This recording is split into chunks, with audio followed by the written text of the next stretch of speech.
A young poor nurse bathed a millionaire in coma. But something miraculous happened. The water was too cold. Naomi's hands shook as she dipped the washcloth into the basin, watching the steam rise in thin wisps that disappeared into the cold hospital air. She had done this 1,000 times before, bathing patients who couldn't bathe themselves, cleaning bodies that had forgotten how to move. But this time was different. This time, her hands wouldn't stop shaking because the man lying motionless in bed 217 was Tobias Caldwell, the richest man in the entire state, and he was completely naked under that thin white sheet. And she was about to touch him. "Please don't let me mess this up," she whispered to herself, squeezing the cloth until water dripped between her fingers. "Please God, I need this job." But that wasn't even the strangest part of her day. No, the strangest part happened 3 minutes ago when she pulled back his eyelid to check his pupils. Something she'd done every day for the past 2 weeks since Mr. Caldwell had arrived in his coma. And she could have absolutely sworn, that she saw his eye move. Not the normal eye movement. Something else. Something that looked almost like he was looking at her. Naomi froze, her heart hammering against her ribs like a trapped bird. She leaned closer, so close she could smell the expensive cologne that still clung to his skin, even after 14 days of unconsciousness. "Mr. Caldwell," she whispered. "Can you hear me?" Nothing. Just the steady beep of the heart monitor and the whoosh of the ventilator breathing for him. She was imagining things. She had to be. The night shift was making her crazy, that's all. 12 hours of walking these lonely hallways, checking on patients who never responded, never said thank you, never even knew she existed. Of course her mind was playing tricks. But then his finger twitched. Naomi stumbled backward, the washcloth falling from her hand and landing with a wet slap on the tile floor. Her breath came in short, sharp gasps. "No," she said out loud. "No, no, no. You didn't see that. You're tired. You're seeing things." She stood there for a full minute, watching him, waiting for another sign. But Tobias Caldwell lay perfectly still, his chest rising and falling with mechanical precision, his handsome face as peaceful and empty as a marble statue. Before we continue, drop a comment below and let us know. Where are you watching from? We love hearing from our viewers around the world. Naomi bent down and picked up the washcloth with trembling fingers. She was being ridiculous. She was a 24-year-old nurse who barely made enough money to pay rent on her tiny apartment on the bad side of town, and she was letting her imagination run wild over a man who probably had more money in his sock drawer than she'd earn in her entire lifetime. "Get it together," she told herself firmly. "Just do your job." She wrung out the cloth again and approached the bed. The hospital had very strict rules about patient care, especially for someone like Tobias Caldwell. His family, or rather his lawyer, because apparently his family couldn't be bothered to visit, had paid for a private room and round-the-clock care. They wanted everything perfect. Everything. And everything included a full bed bath every single day. Naomi had been assigned to Mr. Caldwell 2 weeks ago when he'd arrived after a terrible car accident on the interstate. The newspapers said he'd been driving alone at night when his car went off the road and hit a tree. They said it was a miracle he survived at all. But looking at him now, so still, so silent, machines doing all his living for him, Naomi wasn't sure miracle was the right word. She pulled the sheet down to his waist, trying not to look too closely at his body. It felt wrong somehow, seeing him like this. He was probably only 10 years older than her, maybe 35 at most. And even unconscious, even with the bandages wrapped around his ribs and the bruises yellowing on his skin, she could see why the nurse's station whispered about how handsome he was. Dark hair that fell across his forehead. Strong jaw. Broad shoulders. The kind of face you'd see on a billboard or in a magazine, not lying helpless in a hospital bed. Naomi started with his arms, washing them with gentle, practiced strokes. She'd learned in nursing school to talk to coma patients, to treat them like they could hear every word even if they couldn't respond. So she talked. "My name is Naomi," she said softly, moving the cloth over his shoulder. "I know I've told you that before, but I figure it doesn't hurt to remind you. I've been taking care of you for 14 days now. Well, me and the day shift nurse, Hannah. But mostly me since I'm here all night." The washcloth moved down his chest, careful around the bruises. "You probably don't remember the accident," she continued, her voice filling the quiet room. "The doctors say you hit your head pretty hard. You've been asleep ever since. But your body is healing really well. The broken ribs are getting better. The cuts are closing up nice. Your brain skin shows activity, which is good. Really good. It means you might wake up someday. She rinsed the cloth and continued washing, moving with the efficiency of someone who'd done this hundreds of times. But her hands still shook slightly. She couldn't shake the feeling that something was different tonight. I don't usually work at this hospital, Naomi admitted, talking more to herself now than to him. I'm a traveling nurse.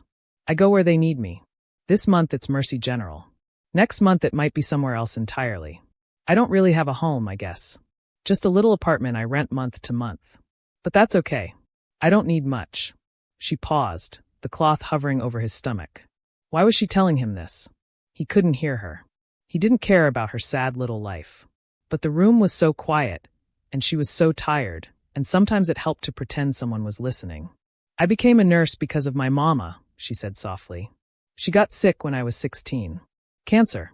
The nurses at her hospital were so kind to her, so gentle. They made her last days bearable. I wanted to be like them. I wanted to help people the way they helped her.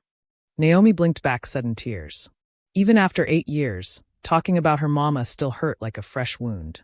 She died without any money, Naomi continued, her voice barely a whisper now. We couldn't afford the treatments. Couldn't afford anything, really. I watched her fade away, getting thinner and weaker every day, and I couldn't do anything to save her. I was just a kid. Powerless. She wrung out the cloth harder than necessary, water splashing back into the basin. That's why I work so hard now. Why I take every shift they'll give me. I'm saving money bit by bit. Someday I want to open a free clinic in my old neighborhood, where people like my mama can get care even if they can't pay. Someday. The word hung in the air like a promise she wasn't sure she could keep. Naomi finished washing his chest and arms, then carefully washed his face.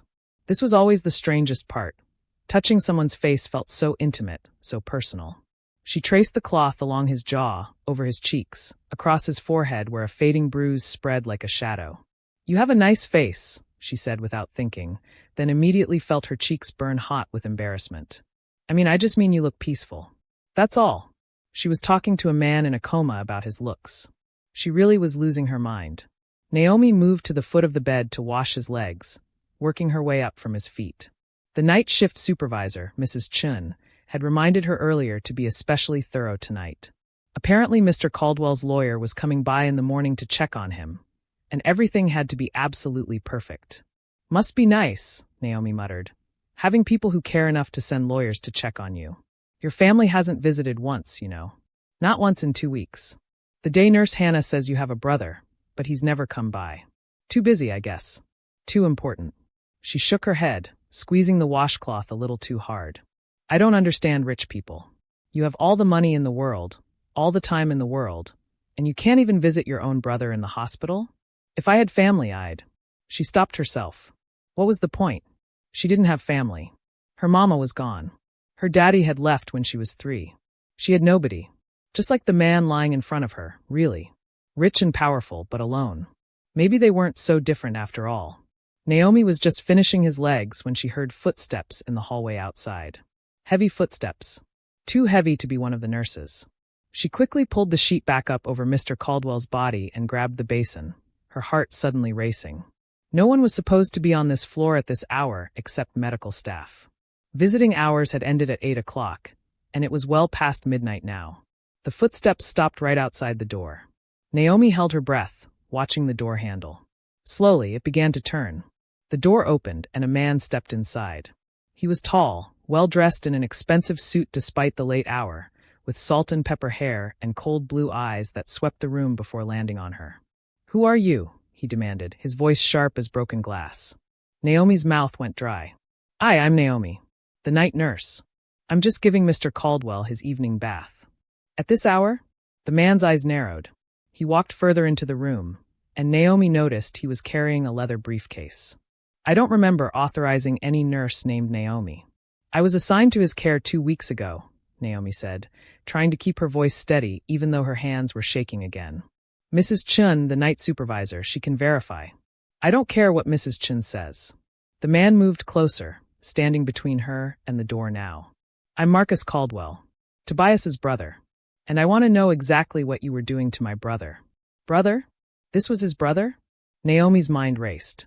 Hannah had mentioned the brother was cold, distant. But this man looked at her like she was something dirty he'd found on his shoe. "I was bathing him, sir," Naomi said, lifting her chin. She hadn't done anything wrong. "It's part of his daily care routine." The doctor ordered. "Show me his chart." I don't have it with me. It's at the nurse's station." "Then get it."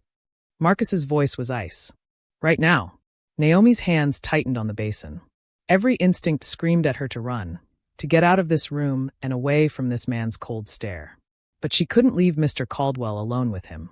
Something about Marcus Caldwell made her skin crawl.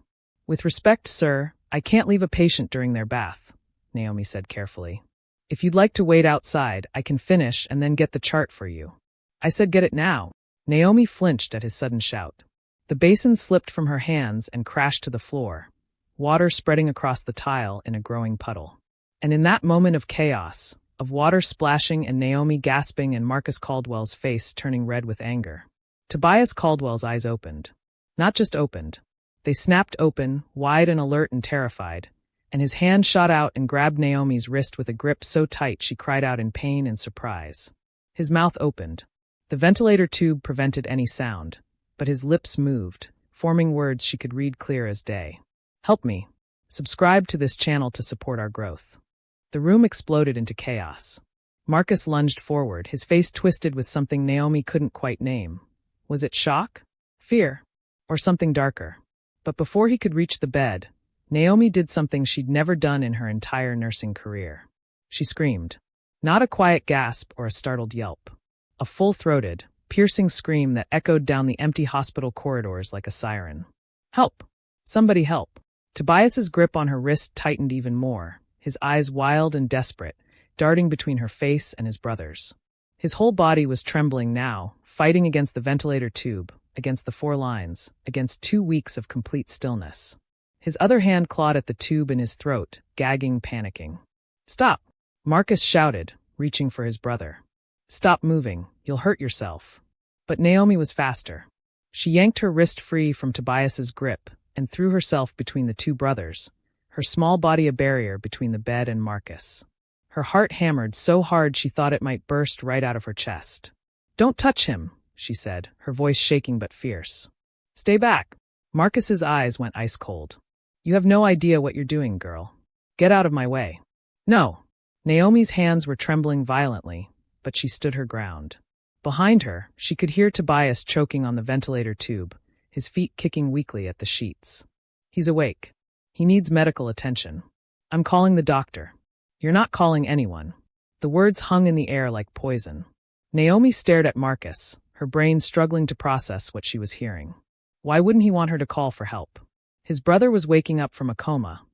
This was a miracle, a medical emergency, something that needed immediate attention. Unless he didn't want Tobias to wake up. The thought hit Naomi like a physical blow.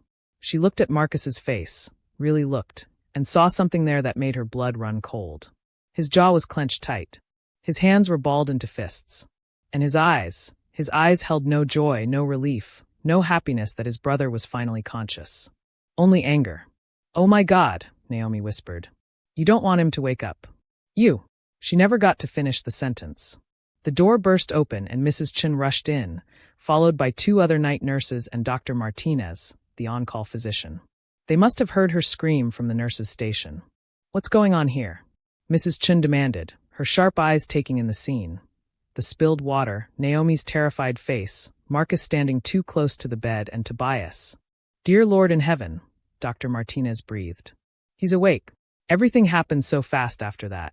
Dr. Martinez rushed to the bed, gently pushing Naomi aside. The other nurses swarmed in, checking monitors, adjusting IVs. Someone called for the respiratory team to remove the ventilator tube. Someone else was asking Tobias to squeeze their hand if he could hear them. And through it all, Tobias's eyes never left Naomi's face. Even as they carefully removed the breathing tube, even as he coughed and gasped and sucked in his first real breath in 2 weeks, even as Dr. Martinez shined a light in his eyes and asked him questions. His gaze found hers across the crowded room and held it. "Help me," his eyes said. "Please. Everyone out except essential personnel," Dr. Martinez ordered. "We need space to work." Mrs. Chun grabbed Naomi's elbow, pulling her toward the door. "Come on, dear. Let the doctor do his job." Naomi stumbled backward, her legs weak as water. But as she reached the doorway, she glanced back one more time.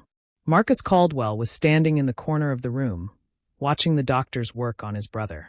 And the expression on his face, it wasn't relief. It was fury. Pure, undisguised fury.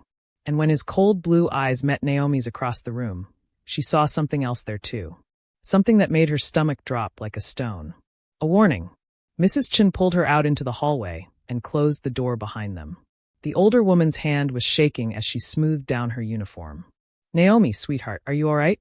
What happened in there?" Naomi opened her mouth to answer, but no words came out. Her mind was spinning, trying to make sense of what she'd just witnessed. Tobias waking up should have been a celebration, a medical miracle. So why did it feel like she'd just witnessed something terrible?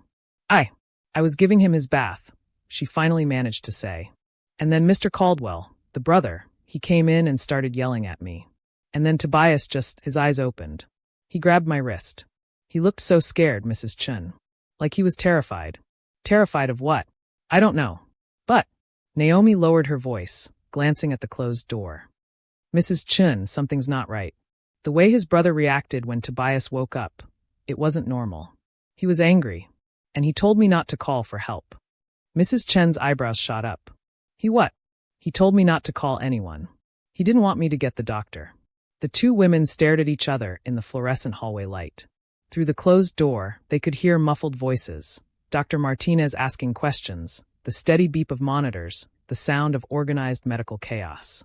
"That's very strange," Mrs. Chen said slowly. "Very strange indeed. What should I do?" Mrs. Chen patted her arm, but her face was troubled. "Nothing, dear. It's not our place to question family members. Mr. Marcus Caldwell is his brother and next of kin. He has every right to be concerned about his brother's care. But, no buts." Mrs. Chen's voice was gentle but firm. "I know you're upset, but you need to calm down. You did good work in there. You were giving excellent care to your patient, and you were present when he woke up. That's all that matters." Naomi wanted to argue, wanted to say that it wasn't all that mattered, that something was very wrong in room 217. But she could see in Mrs. Chen's eyes that the conversation was over. "Why don't you go take your break early?" Mrs. Chen suggested. "You've had quite a shock. I'll have Hannah cover your other patients for the next hour." Naomi nodded numbly. She walked down the hallway on autopilot, her mind still stuck in that room, still seeing Tobias's desperate eyes, still feeling the bruising grip of his fingers on her wrist. "Help me." She pushed through the door to the staff break room and collapsed into one of the worn plastic chairs. Her hands were still shaking. She pressed them flat against the table, trying to steady them, trying to steady her racing thoughts. What had she just seen? A man waking from a coma. That was the simple answer. A medical miracle. Something to celebrate. But it hadn't felt like a miracle. It had felt like a warning. Naomi pulled her cell phone from her scrub pocket and stared at it. She should call someone. But who? And say what? That she had a bad feeling about a patient's brother? That something felt off. They'd think she was crazy. Maybe she was crazy. She was just putting her phone away when it buzzed with a text message. Unknown number. Her heart stopped. With trembling fingers, she opened the message. "Stay away from my brother. This is your only warning." The phone slipped from Naomi's hands and clattered onto the table. Someone was watching her. Someone knew her phone number. And someone wanted her to stop asking questions. Naomi's breath came in short, panicked gasps. She grabbed her phone and stood up so fast her chair toppled backward. She needed to tell someone. Mrs. Chen. Security. Someone. But even as she thought it, another part of her brain was screaming a different message. If you tell anyone, it gets worse. If you make waves, you lose your job. And if you lose your job, you lose everything. She was poor. Powerless. Nobody. And whoever sent that text knew it. Naomi didn't sleep that night. She sat in the break room for the rest of her shift, jumping at every sound, checking her phone every 5 minutes to see if another threatening text would appear. But nothing came. Just silence. The kind of silence that feels like someone holding their breath, waiting. By the time the morning sun started painting orange streaks across the hospital parking lot, Naomi's eyes were burning with exhaustion, and her nerves were stretched so tight she thought they might snap. She should go home. Her shift had ended 20 minutes ago. Hannah, the day nurse, had already arrived and taken over her patients. There was no reason for Naomi to still be here, lingering in the hallway outside room 217 like a ghost. But she couldn't leave. Every time she tried to walk toward the elevator, her feet wouldn't move. Because somewhere in that room was Tobias Caldwell, awake now, probably confused and scared. And his brother Marcus was in there too. The same brother who had looked furious when Tobias woke up. The same brother who had somehow gotten her phone number and sent her a threatening text. "What are you doing, Naomi?" she asked herself, pressing her back against the cool hallway wall. "This isn't your problem. You're just a nurse. Do your job and go home." But her mama's voice echoed in her head, soft and warm like it always did when Naomi was facing a hard choice. "Baby girl, if you see someone hurting and you do nothing, that hurt becomes yours to carry too." Naomi closed her eyes. "I'm scared, Mama," she whispered to the empty hallway. "I'm so scared." The door to room 217 opened. Naomi's eyes snapped open. Marcus Caldwell stepped out, his expensive suit somehow still perfectly pressed despite spending the whole night in a hospital. He was talking on his phone, his voice low and sharp. "I don't care what it costs," he was saying. "I want it done today. Yes, today. Transfer everything to my name. The company, the accounts, all of it. He's not in any condition to make decisions right now, and as his only family, I have medical power of attorney." He stopped talking when he saw Naomi standing there. For a moment, they just stared at each other. Naomi's heart was pounding so hard she was sure he could hear it. "I'll call you back," Marcus said into the phone, never breaking eye contact with Naomi. He ended the call and slipped the phone into his jacket pocket. "You're still here." It wasn't a question. It was an accusation. "My shift just ended," Naomi said, hating how small her voice sounded. "I was just leaving." "Good." Marcus took a step closer. He was tall, well over 6 feet, and he used his height like a weapon, looming over her. "Because you and I need to have a conversation about boundaries. Professional boundaries." Naomi's mouth went dry. "I don't know what you mean. Don't play stupid." His voice was silk smooth and deadly. "Last night you overstepped. You screamed. You caused a scene. You upset my brother during a very delicate medical situation. I was just trying to help." "No." Marcus leaned down, bringing his face level with hers. Naomi could smell expensive cologne and something underneath it. Something sour. Like rot. "You were trying to be a hero. And let me tell you something about heroes in the real world, Naomi. They don't get rewards. They get fired." The threat hung in the air between them. "I've already spoken to the hospital administrator," Marcus continued, straightening up. "I expressed my concerns about the quality of care my brother has been receiving. Specifically, concerns about a certain night nurse who seems more interested in drama than in doing her job." Naomi's stomach dropped. "You can't. I didn't do anything wrong." "Can I?" Marcus smiled, but there was no warmth in it. "I'm a very generous donor to this hospital, Naomi. Very generous. And the administrator was very understanding of my concerns. One more complaint from me and you're gone. Do you understand?" Tears burned at the corners of Naomi's eyes, but she refused to let them fall. She wouldn't give him the satisfaction. "I understand," she whispered. "Good girl." Marcus patted her shoulder like she was a dog who had finally learned to sit. "Now go home. Get some rest. And when you come back for your next shift, I suggest you request a different patient assignment. My brother requires a higher level of care than you're qualified to provide." He walked past her toward the elevator, his footsteps echoing down the hallway. Naomi stood frozen, her whole body shaking with a mixture of fear and rage. He was going to get away with it. Whatever he was doing, whatever he had planned, he was going to get away with it because he had money and power and she had nothing. Nothing except a stubborn streak her mama always said would get her in trouble someday. "Well, Mama," Naomi thought, wiping her eyes with the back of her hand. "I guess today's that day." She waited until Marcus disappeared into the elevator. Then she took a deep breath, straightened her scrubs, and walked into room 217. The morning sunlight streamed through the window, making the white sheets almost glow. And sitting up in bed, looking weak but alert, was Tobias Caldwell. He turned his head when she entered, and Naomi saw his whole body relax with relief. "You came back," he said. His voice was rough, scratchy from the ventilator tube, but it was the most beautiful sound Naomi had ever heard. When Marcus left, I thought you were gone." Naomi glanced at the door, making sure it was fully closed. "I should be gone. Your brother made it very clear I'm not welcome here." "My brother?" Tobias's jaw tightened. "My brother is trying to kill me." The words hit Naomi like a slap. She'd suspected something was wrong, had felt it in her bones, but hearing it said out loud made it terrifyingly real. "What?" she breathed. Tobias gestured weakly for her to come closer. She did, moving to the side of his bed. Up close, she could see the toll the coma had taken on him. His face was gaunt, his eyes sunken. But those eyes, dark brown and intense, were fully aware. Fully desperate. "The accident wasn't an accident," he said quietly. "The brakes on my car were cut. I remember. Right before I hit the tree, I kept pressing and pressing the brake pedal and nothing happened. I was going 70 miles per hour down a winding road, and I had no way to stop." Naomi's hand flew to her mouth. "Oh my God, I've been awake for hours," Tobias continued, his voice getting stronger with urgency. "Pretending to be more out of it than I am. Listening to Marcus on the phone. He's been planning this for months, Naomi. The accident. The coma. He's been waiting for me to die so he can take over my company, my fortune, everything. But you're awake now. You can tell the police." "And say what?" Tobias laughed bitterly. "That my brother tried to kill me? With what proof? The car was totaled. Any evidence of tampering was destroyed in the crash. It's my word against his. And Marcus is very, very good at being convincing." Naomi sank down into the chair beside his bed, her legs too weak to hold her anymore. "Then what do we do?"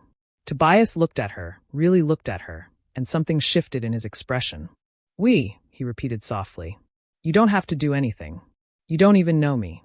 Why would you risk your job, risk your safety to help me?" Naomi thought about her mama. About all those nurses who had shown kindness when they didn't have to. About the promise she'd made to herself to be that kind of person, no matter what. "Because it's the right thing to do," she said simply. For the first time since she'd met him, Tobias Caldwell smiled. It was a small, tired smile, but it reached his eyes. "What's your full name?" he asked. "Naomi. Naomi Bennett." "Well, Naomi Bennett." He held out his hand and she took it. His grip was weak but warm. "Thank you. You might have just saved my life."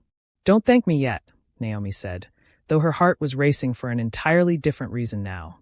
"We still have to figure out how to prove what your brother did. And how to keep you safe until we can." "I have an idea about that," Tobias said. "But you're not going to like it. Try me." Tobias took a deep breath. "Marcus thinks I'm still out of it. Confused. Weak. And he's right, I am weak. I can barely sit up without help. So we let him keep thinking that. We pretend I'm worse off than I am. I don't understand. If Marcus believes I'm mentally incompetent, he'll get sloppy. He'll keep making calls, keep planning, keep leaving evidence. But we need someone on the inside. Someone who can watch him. Listen to him. Document everything." Naomi's stomach sank as she realized what he was asking. "You want me to spy on your brother? I know it's dangerous. I know it's asking too much." "He already threatened my job," Naomi interrupted. "He told me one more complaint, and I'm fired. If I get caught anywhere near you, I'm done." Tobias's face fell. "Then we'll find another way. I won't ask you to risk everything for me. You've already done more than anyone would." Naomi stood up and walked to the window, looking out at the city waking up below. Somewhere out there, people were going about their normal lives. Drinking coffee. Complaining about traffic. Worrying about normal things. She used to be one of those people. But then she'd met Tobias Caldwell, and everything had changed. She thought about the text message on her phone. The warning. "Stay away from my brother." She thought about Marcus's cold eyes. His threats. His power. And then she thought about Tobias's hand gripping her wrist.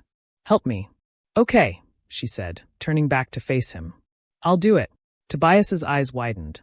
"Naomi, you don't have to. I know I don't have to. But I'm going to anyway." She crossed her arms, trying to look braver than she felt. "But if we're doing this, we're doing it smart. We need a plan. A real plan. And we need to be careful. Because if your brother finds out..." The door opened. Both of them froze. Hannah, the day nurse, walked in carrying a medication tray. She stopped when she saw Naomi, her eyebrows raising in surprise. "Naomi? What are you still doing here? Your shift ended an hour ago." Naomi's mind raced. I just wanted to check on Mr. Caldwell. Since I was here when he woke up. I wanted to make sure he was okay." Hannah's expression softened. "That's sweet of you, honey. But you look exhausted. Go home and get some sleep. I'll take good care of him, I promise." Naomi looked at Tobias. He gave her the tiniest nod. "Okay," she said. "I'll see you tomorrow night, Mr. Caldwell." "I'll be here," he said, and the words felt like a promise. As Naomi walked out of the room and down the hallway, she could feel her whole life shifting beneath her feet like sand. She was stepping into something dangerous, something that could destroy her.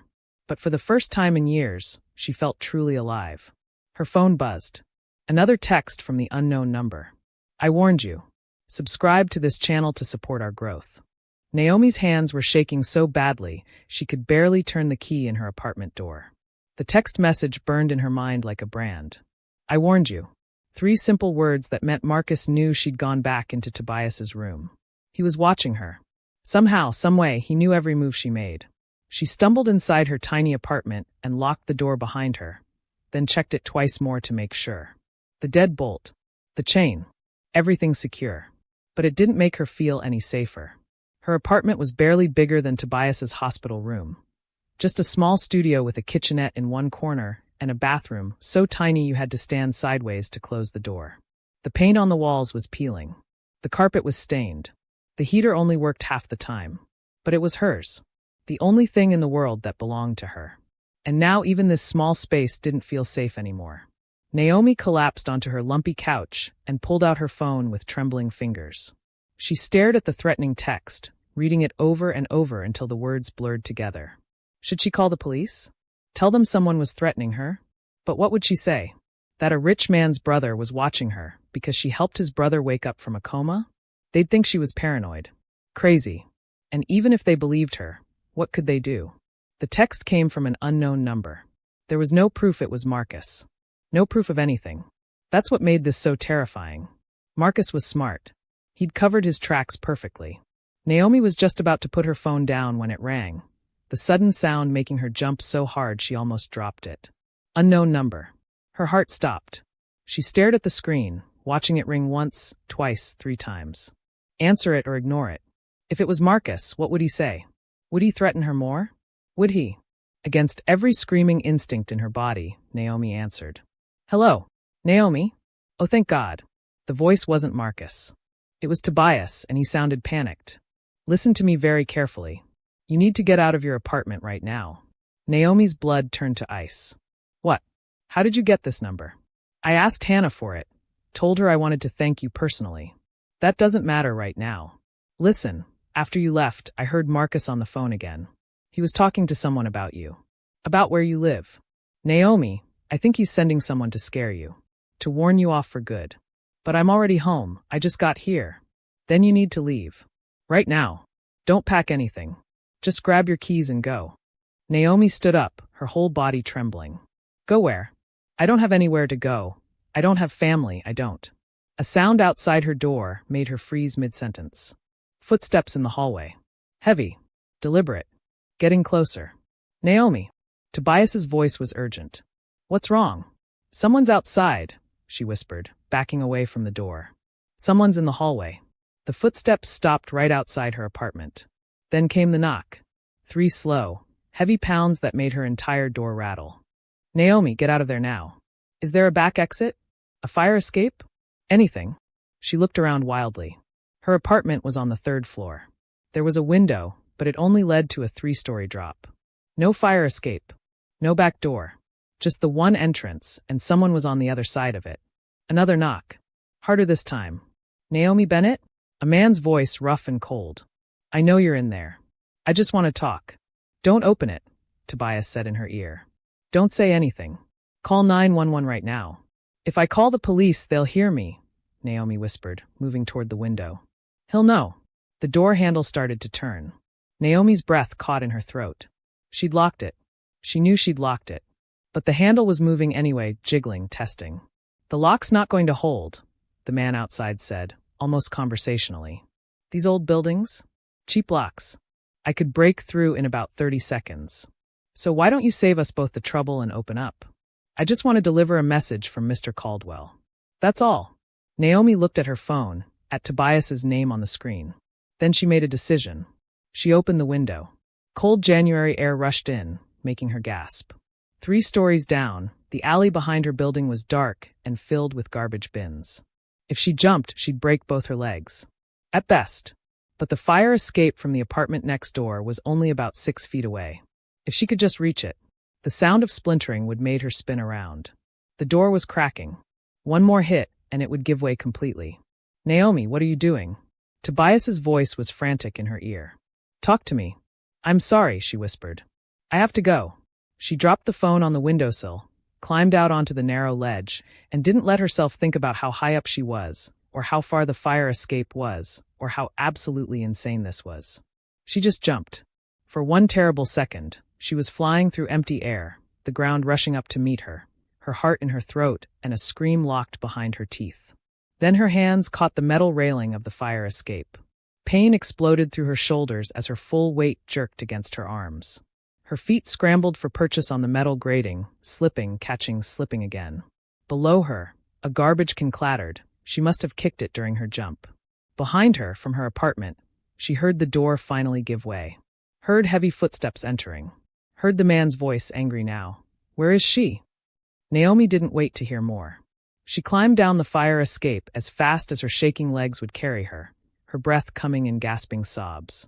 Down 1 level, 2 levels, 3. Her feet hit the alley ground and she ran. She ran without thinking, without planning, her work shoes slapping against wet pavement.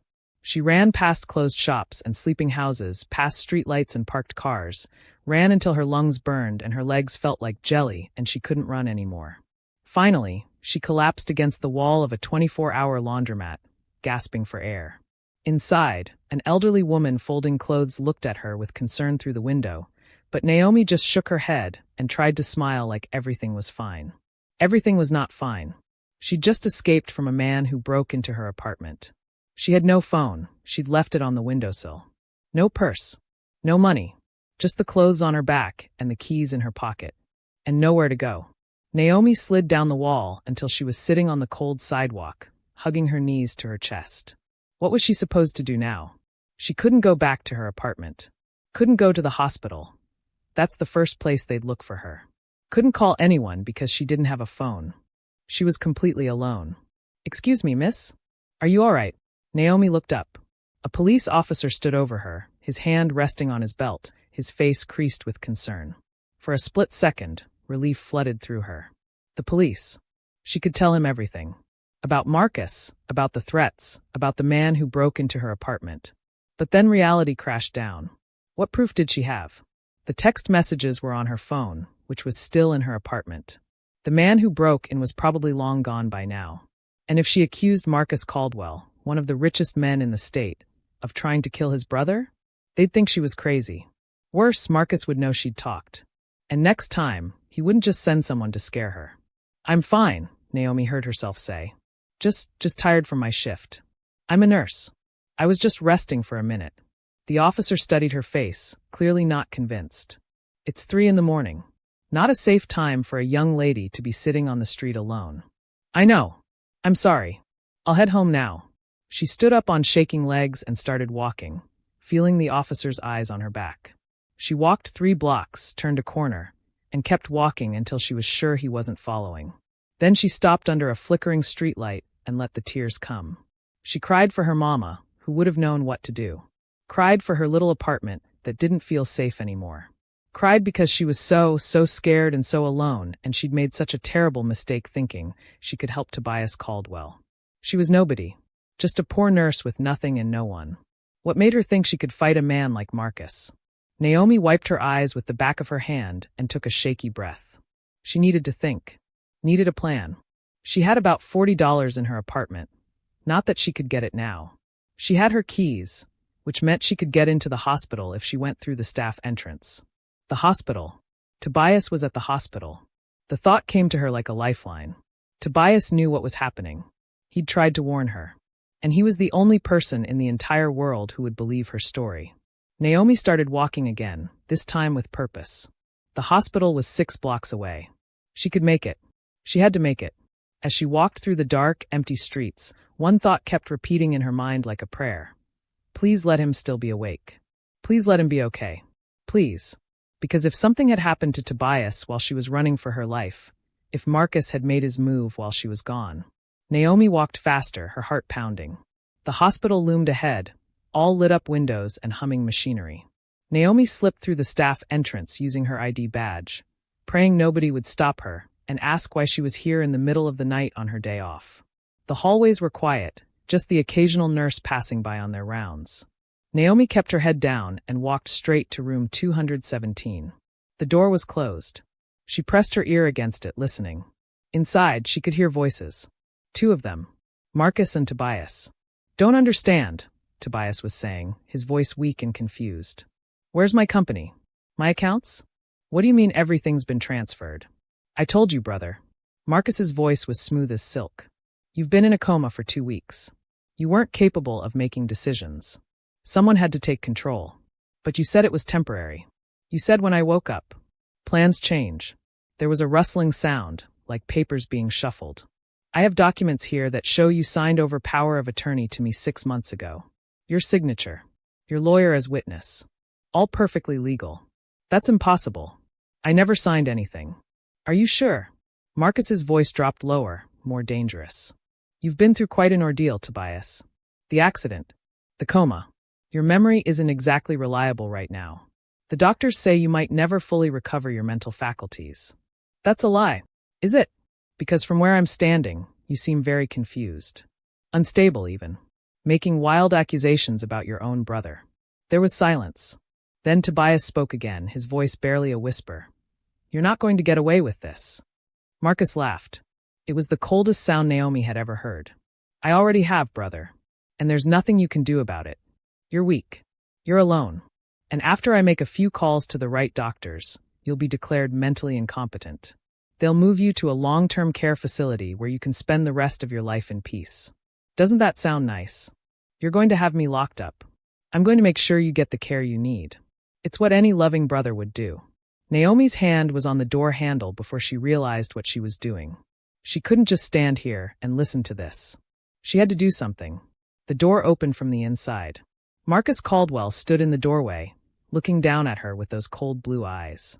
And slowly, deliberately, he smiled. "Naomi," he said pleasantly. "What a surprise. I was just talking about you." Behind him, Naomi could see Tobias in the bed, his face pale with fear. "Run," Tobias mouthed silently. "Run." But Naomi didn't run. Instead, she looked Marcus Caldwell straight in the eyes and said the bravest thing she'd ever said in her life. "I know what you did. And I'm going to prove it. Subscribe to this channel to support our growth."